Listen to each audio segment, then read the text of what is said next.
ছাদ ফুটো করে যে বেডশিট এবং অন্যান্য যে কাপড় আছে সেগুলোকে অবলম্বন করে তারা দড়ির মতো বানিয়ে সেখান থেকে তারা ছাদ ফুটো করে সেখান থেকে পালিয়ে যায়। জাস্ট ব্রিজ পাড়ি দিয়ে তারা নদীর ওই পারে চাষি বাজারে অবস্থান নেয়।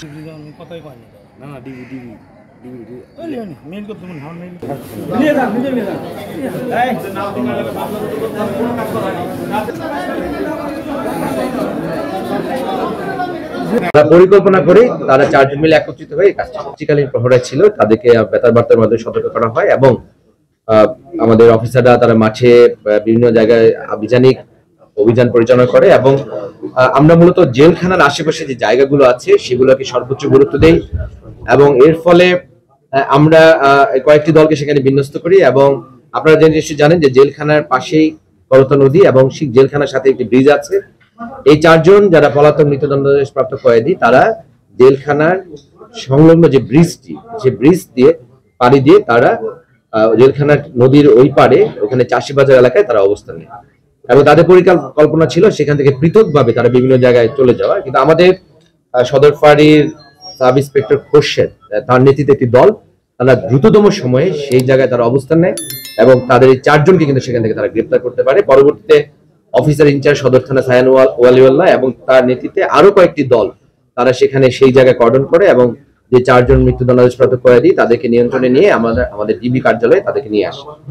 আমাদের কাছে যে ছবি ছিল এবং জেল কর্তৃপক্ষ আমাদের যে ছবি পাঠিয়েছিল সেই ছবির সাথে তাদেরকে মিলিয়ে আমরা মোটামুটি নিশ্চিত হই যে তারাই হচ্ছে সেই ব্যক্তি।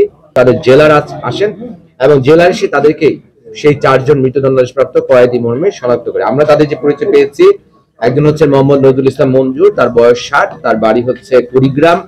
আরেকজন মোহাম্মদ ফরিদ শেখ, তার বয়স 28, তার বাড়ি বগুড়া। আরেকজন হচ্ছে আমির হামজা, তার বয়স 38, তার বাড়ি নরসিংদী। এবং আরেকজন হচ্ছে মোহাম্মদ জাকারিয়া, তার বয়স 31, তার বাড়ি হচ্ছে বগুড়ার কাহালু। এবং এই ক্ষেত্রে আমি যেটা বলতে পারি, আমাদের মাননীয় ইন্সপেক্টর জেনারেল মহোদয় আমাদের এই অভিযান পরিচালনার সকল ক্ষেত্রে আমাদেরকে প্রয়োজনীয় নির্দেশনা দিয়েছেন, আমাদের সম্মানিত ডিআইজি মহোদয় প্রয়োজনীয় নির্দেশনা দিয়েছেন এবং জেল কর্তৃপক্ষ বারবার আমাদের সাথে যোগাযোগ করেছেন। জেলা প্রশাসন থেকে আমাদের সাথে বারবার যোগাযোগ করা হয়েছে এবং আমরা বলতে পারি যে আমাদের যে যারা আভিযানিক দল যারা ছিল তারা কিন্তু এক্ষেত্রে তাদের দ্রুত সিদ্ধান্ত গ্রহণ, তাদের ক্ষিপ্রতা এবং তাদের তড়িৎ গতিতে সেই স্থানে উপস্থিত হওয়া এবং তাদের যে বুদ্ধিমত্তার পরিচয়ের মাধ্যমে তারা মূলত এই চারজন মৃত্যুদণ্ড কয়েদি চারজনকে সেই চাষিবাজার এলাকা থেকে গ্রেপ্তার করতে সক্ষম হয়। ঘটনাস্থল পরিদর্শন করে আমরা যেটা দেখতে পেরেছি যে তারা চারজনই হচ্ছে একটি কন্ডেম সেলে অবস্থান নিত, প্রিজন সেলে অবস্থান নিত এবং সেখানে মূলত ফটকের পাশে একটি জায়গা যেটি হচ্ছে সাধারণত জেলে যারা কর্তব্যরত যারা তারা কিন্তু ভিতরে খুব একটা প্রবেশ করতো না, তাদেরকে আড়াল করে তারা মূলত একটি কর্নার এলাকায় সেখানে ছাদ ফুটো করে যে বেডশিট এবং অন্যান্য যে কাপড় আছে সেগুলোকে অবলম্বন করে তারা দড়ির মতো বানিয়ে সেখান থেকে তারা ছাদ ফুটো করে সেখান থেকে পালিয়ে যায় এবং পরবর্তীতে আবারও এই কাপড় এবং বেডশিট জোড়া দিয়ে তারা ওই সুউচ্চ প্রাচীর থেকে নিচে নেমে জাস্ট ব্রিজ পাড়ি দিয়ে তারা নদীর ওই পারে চাষিবাজারে অবস্থান নেয়।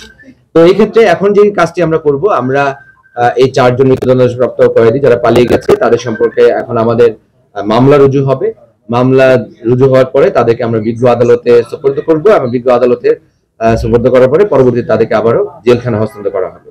বিষয়টি আমরা সর্বোচ্চ গুরুত্ব দিয়ে দেখেছি এবং এই ক্ষেত্রে যখনই আমরা তথ্য পেয়েছি সাথে সাথে কিন্তু আমাদের পুলিশ সদস্যরা তাদের নিয়োজিত থেকে তারা কিন্তু এই কাজটি করতে পেরেছে।